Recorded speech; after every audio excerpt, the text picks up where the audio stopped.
Assalamualaikum warahmatullahi wabarakatuh. Oke, kembali lagi di channelnya Ruruntuk Salafi Official. Yang mana di video kali ini mari kita sama-sama dengarkan isi kajian Islami dari guru kita Ustazah Halimah Al Idrus. Yang mana di video kali ini bertemakan tentang belajar hidup sederhana ala Sayyidah Fatimah Ajahra. Dan simak isi kajiannya. Dan jangan lupa yuk bantu channel ini agar terus berkembang dengan cara share, like, comment, and subscribe. Terima kasih. Mencari keridhoannya Allah dengan yang sedikit yang kamu punya dari harta duniamu, dengan apapun yang selama ini berhasil kamu miliki, pencapaian duniamu itu. Teman-teman saudaraku sekalian saya muliakan, Sayyidah Fatimah sangat amat sederhana penampilannya, sangat amat sederhana perlakuannya, sangat amat sederhana dunianya. Seperti yang tadi disampaikan teman-teman, Sayyidah Fatimah tuh sering lapar. Laparnya bukan karena kondisi.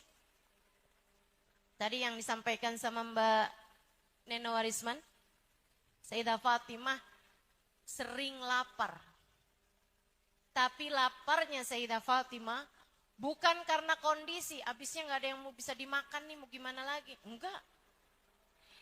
Katanya Sayyidah Aisyah, istri baginda Nabi kita Muhammad sallallahu alaihi wasallam, inna ju'a 'alan nabi ikhtiyara.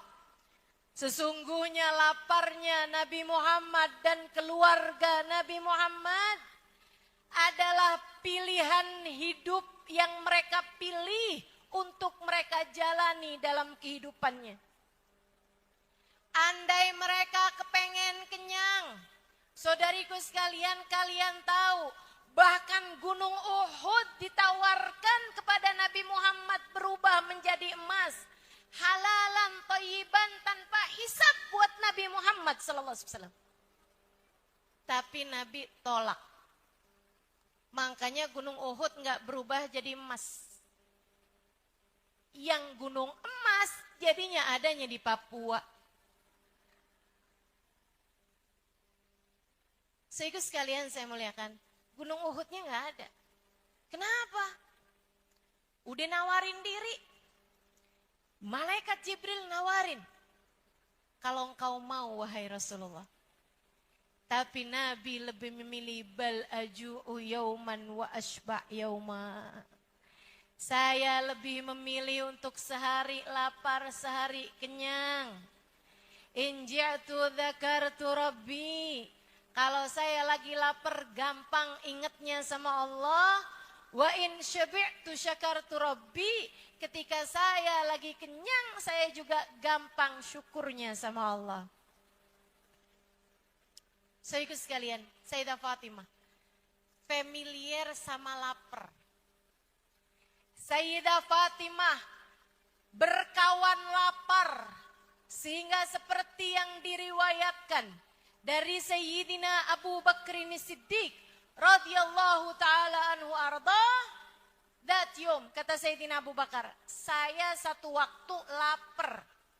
Siang-siang keluar dari rumah di jam-jam panas, biasanya jam segitu nggak ada orang keluar rumah. Tapi saya keluar rumah katanya. Lapar nggak tahan, nggak ada makanan di rumah. Ini Sayyidina Abu Bakar asalnya kaya raya teman-teman.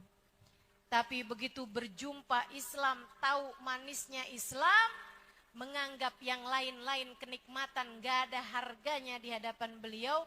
Beliau pun menyerahkan seluruh hartanya kepada baginda Nabi Muhammad alaihissalam untuk jalan dakwah. Sampai pernah kelaparan kayak begini nih. Saudagar kaya dulunya. Keluar rumah karena lapar. Biasa aja. Nggak melas-melas mukanya. Begitu nyampe di luar depan masjid nyari-nyari ketemu Sayyidina Umar. Umar, kok tumben lagi ada di luar? Iya nih Abu Bakar, saya lagi ada di rumah terus saya lapar banget, nggak tahan. Sama dong kalau gitu. Yuk kita cari orang.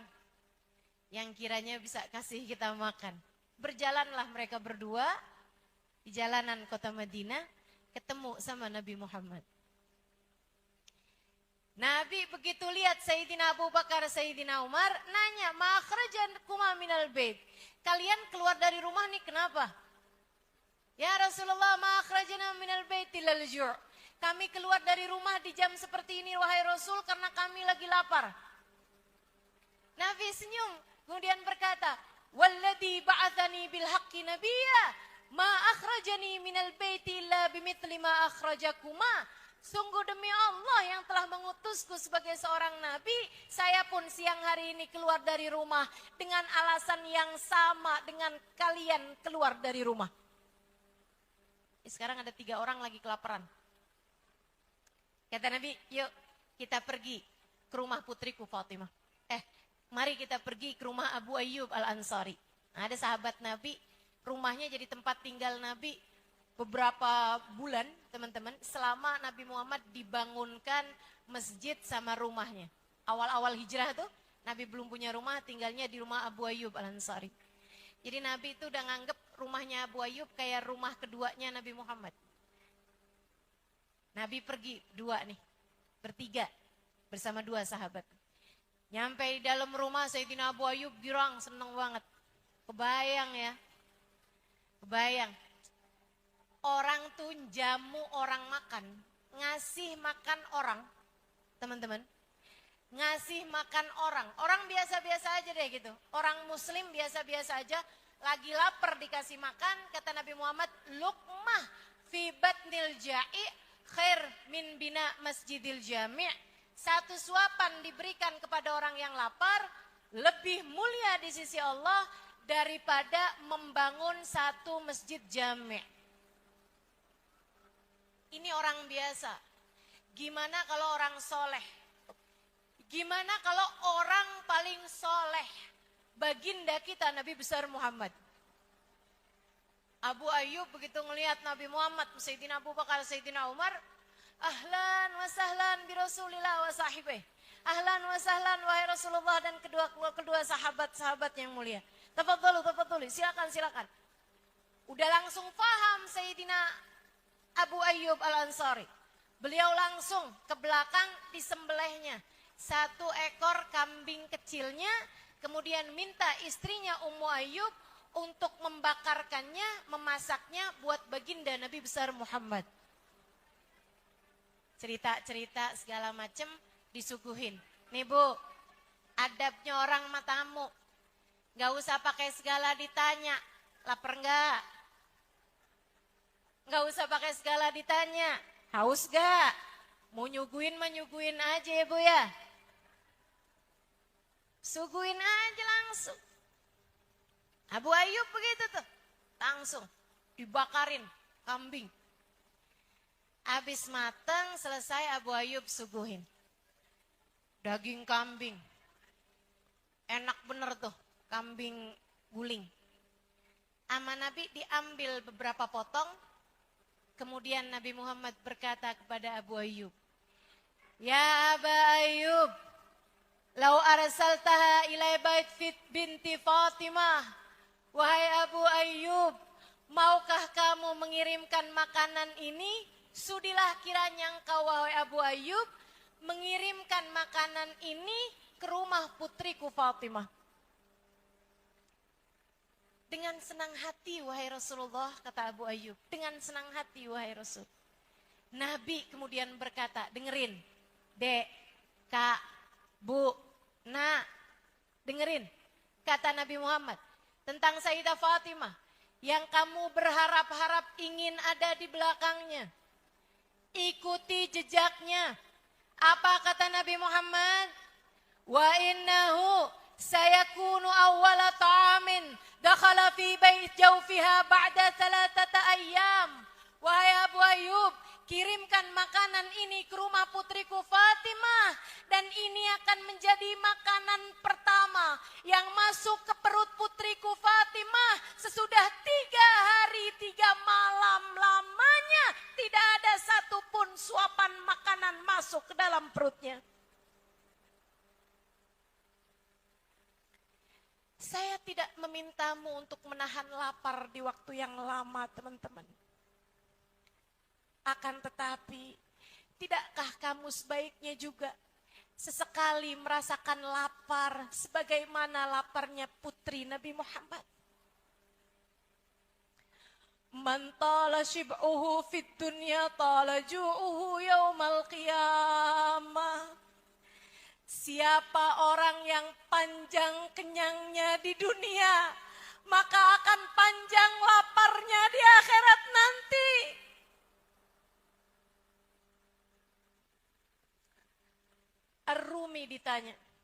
Rumi ditanya, apakah musik haram? Rumi mengatakan, musik yang haram adalah suara dentingan sendok dan garpu di meja makan. Sementara sebelahnya ada orang-orang yang tidak bisa makan karena kemiskinan. Suara musik yang haram adalah suara dentingan sendok dan garpu di meja makan yang didengar oleh orang-orang miskin, anak-anak yatim di sebelah rumah. Sementara mereka harus berusaha menidurkan diri dalam keadaan lapar. Saudaraku sekalian yang saya muliakan, Sayyidah Fatimah seringkali lebih memilih lapar di dunia untuk membuat beliau kenyang kelak di akhirat nanti. Jangan takut malaper. Dek, jangan takut sama lapar. Bu, jangan takut sama lapar.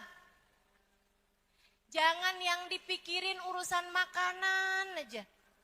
Ada tuh orangnya. Mudah-mudahan bukan kamu.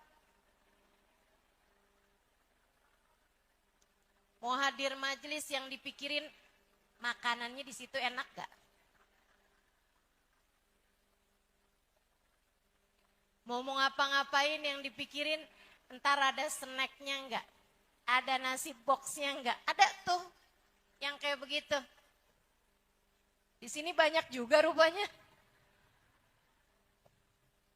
Habis ini enggak lagi insya Allah.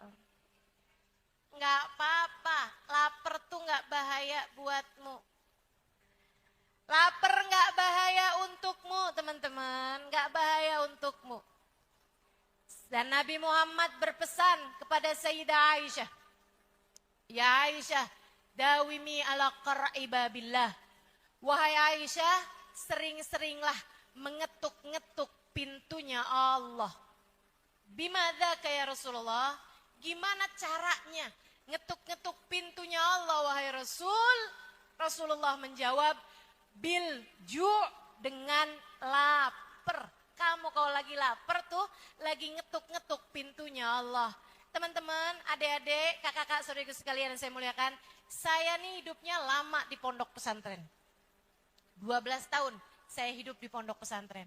Saya sering belajar. Saya kasih tahu teman-teman saya sekalian, keadaan yang membuat saya susah berkonsentrasi adalah ketika saya kenyang. Coba tanyain sama para penghafal Al-Quran. Kalau lagi kenyang, kalau lagi kekenyangan ngafalin Quran bisa apa enggak? Susah teman-teman, susah. Saya ustazah sebaliknya, saya kalau lagi lapar malah nggak bisa konsentrasi. Bohong, enggak gitu. Enggak gitu. Konsentrasi itu bahkan Imam Ghazali mengatakannya, ustazah kok bisa bilang bohong, saya emang asli ustazah kayak gitu. Enggak, saya nggak percaya. Sebab Imam Ghazali yang bilang, kadzab manidda'a annahu khashi' wa huwa syab'an. Bohong banget kata Imam Ghazali, orang yang ngaku bisa sholat khusyuk dalam keadaan kekenyangan. Yuk, belajarin buat nahan lapar. Enggak setiap kenyangmu tuh dikasih makan teman-teman. Enggak setiap kenyangmu perlu makan. Enggak. Bilang sama perutnya yang sabar, yang sabar. Baru juga telat beberapa jam, yang sabar, yang sabar. Sayyidah Fatimah 3 hari, kita 3 jam dah, 3 jam. Sederhana saudaraku sekalian. Sayyidah Fatimatuz Zahra. Akan tetapi mewah di langit. Sayyidah Fatimah innaha sawamah qawamah. Itu kalau siang puasa kebanyakannya. Kalau malam ibadah malamnya luar biasa khusyuknya, luar biasa nikmatnya. Saudaraku sekalian yang saya muliakan, akan tetapi mewah, megah di alam langitnya Allah Subhanahu wa taala. Sampai-sampai Sayyidah Fatimah dapat julukan Az-Zahra. Sayyidah Fatimah Az-Zahra. Saudaraku sekalian yang saya muliakan, apa itu Az-Zahra? Saya akan selesain sampai titik aja dah pembahasannya. Karena udah hampir-hampir jam 4. Ini memang waktunya singkat sekali nih ya. Nanti kapan-kapan bikinnya pagi aja dah. Biar agak lebih panjang. Begitu lah ya Kak Fadila. Teman-teman sekalian yang saya muliakan. Sayyidah Fatimah mewah di alam langit Allah Subhanahu wa taala. Dapat julukan waktu hidup Az-Zahra. Teman-teman sekalian, apa Az-Zahra? Seperti yang tadi saya sampaikan, saya tidak akan bicara panjang lagi. Dengerin, simak dengan baik. Biar kamu dapat poinnya. Sederhana di bumi, mewah di langit. Sayyidah Fatimah tuh dapat julukan Az-Zahra, artinya semerbak mewangi bunga. Tahu kenapa? Saudaraku sekalian saya muliakan. Penciuman, penglihatan, pendengaran para malaikat tuh nggak sama manusia. Kalau manusia kan nyium bau wangi, nyium ngelihat matanya, ngelihat yang indah-indah, bebungaan dan lain sebagainya. Tapi kalau malaikat tuh mencium, mendengar, melihat aroma, warna, rasa, ketaatan. Itu para malaikatnya Allah. Jadi malaikat tuh yang bisa nyium tuh nyium dosa, malaikat bisa nyium taat. Makanya katanya Nabi Muhammad tentang aroma yang dicium sama para malaikat, idza kadzibal mu'min tanahha minhul malakan minnat lima yakhruju min fi. Kalau ada orang bohong, malaikat raqib atid menjauh darinya 1 mil dari busuknya bau mulut yang keluar dari mulutnya. Kita manusia nggak bisa niup. Oh, kamu bau mulutnya busuk berarti habis bohong nih. Nggak bisa. Malaikat mencium itu. Dan malaikat tuh mencium aroma ketaatan. Jadi kalau kamu solawatan, tuh malaikat nyium bau mulutmu tuh wangi. Kamu baca maulid, kamu baca ikdulul kayak tadi sejarah Sayyidah Fatimah. Itu malaikat menciumnya aroma wangi teman-teman sekalian. Dan tahukah kamu aroma yang paling wangi yang dicium oleh para malaikatnya langit Allah Subhanahu wa taala semasa hidupnya Sayyidah Fatimah adalah aroma taatnya Sayyidah Fatimatuz Zahra. Sampai langit-langit tuh kayak gini nih. Wangi banget sih ini. Enak banget sih bumi. Bau apaan sih ini di bumi wangi banget. Enak banget. Malaikat yang lain nyaut, iya tuh Sayyidah Fatimah lagi sujud kepada Allah. Aroma tahajud Sayyidah Fatimah. Aroma zikir Sayyidah Fatimah. Aroma istighfar Sayyidah Fatimah. Aroma tangisan Sayyidah Fatimah kepada Allah Subhanahu wa taala. Aroma doa-doa indah Sayyidah Fatimah dicium oleh para malaikat-malaikat di atas langit sana sehingga mereka menjulukinya innaha Fatimatuz Zahra, sesungguhnya dialah Fatimah yang semerbak mewangi.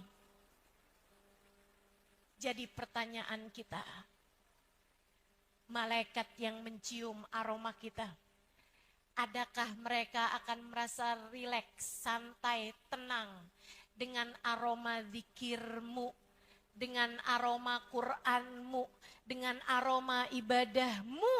Ataukah justru mereka merasa tersiksa dengan aroma ghibah, aroma namimah, aroma bohong, aroma marah, aroma gosip, aroma hal-hal yang tidak diridhoi Allah Subhanahu wa taala yang keluar dari lisanmu itu. Saudariku sekalian yang saya muliakan, Sayyidah Fatimah mewah di alam langitnya Allah Subhanahu wa taala. Ini ada tempat tertinggi saat ini di barzah selain ditempati oleh Nabi Muhammad. Innaha sayyidah, sesungguhnya Sayyidah Fatimah adalah pemimpin wanita surga hingga kelak perayaan di akhirat Allah Subhanahu wa taala. Allah tunjukkan siapa perempuan paling keren di akhirat. Allah tunjukkan siapa perempuan paling mewah di akhirat. Allah tunjukkan siapa perempuan paling anggun, paling elegan di akhirat nanti. Di mana semua orang ketakutan pada hari itu di padang mahsyar. Allah justru terdapat panggilan. Ya ahlal mahsyar ghuddurusakum. Penghuni mahsyar, tundukin kepala kalian semua. Tundukkan hati kalian semua. Kepalanya tundukin, matanya jangan pakai ngelirik-lirik. Tundukin semuanya, hormat semua. Kenapa nih Allah? Fa inna Fatimah bintu Muhammad satamurru ala sirat. Karena sungguhnya Fatimah putri Nabi Muhammad akan melangkah di atas jembatan sirat. Yang lain ketakutan, yang ini dipestain. Yang lain setengah mati khawatir. Yang ini justru malah lewatnya dirayakan, teman-teman saudariku sekalian. Yang membahagiakan adalah ketika Sayyidah Fatimah lewat, beliau tidak lewat sendirian. Di belakangnya kaukabun azim, rombongan yang amat sangat besar. Di belakang Sayyidah Fatimah, perempuan-perempuan sepanjang zaman, ribuan perempuan-perempuan di belakang Sayyidah Fatimah akan juga ikut melangkah di atas jembatan di belakang Sayyidah Fatimah Zahra. Saya ketika dengar ini teman-teman sekalian, rasanya besar hati saya, ya Allah, ya Allah, ya Allah. Allahumma ij'alni minhun. Jadikan saya salah satu di antara mereka. Kalau Nabi Muhammad bilang ada 70 orang di belakang Sayyidah Fatimah, kayaknya saya kecil hati dan mau doa. Kalau Nabi Muhammad bilang 1000 orang di belakang Sayyidah Fatimah, saya juga kecil hati dah saya. Enggak ada saya. Enggak berani doa. 1000 orang. 1000 orang, dikit banget. Tapi yang diceritakan sama Nabi Muhammad alaihissalam, innaha kaukabun azim. Sesungguhnya ada rombongan sangat besar di belakang Sayyidah Fatimah, membuat saya berani berdoa, Allahumma ij'alni minhun. Ya Allah, selipkan saya di antara mereka. Selipkan kami di antara mereka. Selipkan kami di antara mereka, ya Allah. Jadikan kami ada di belakang mereka.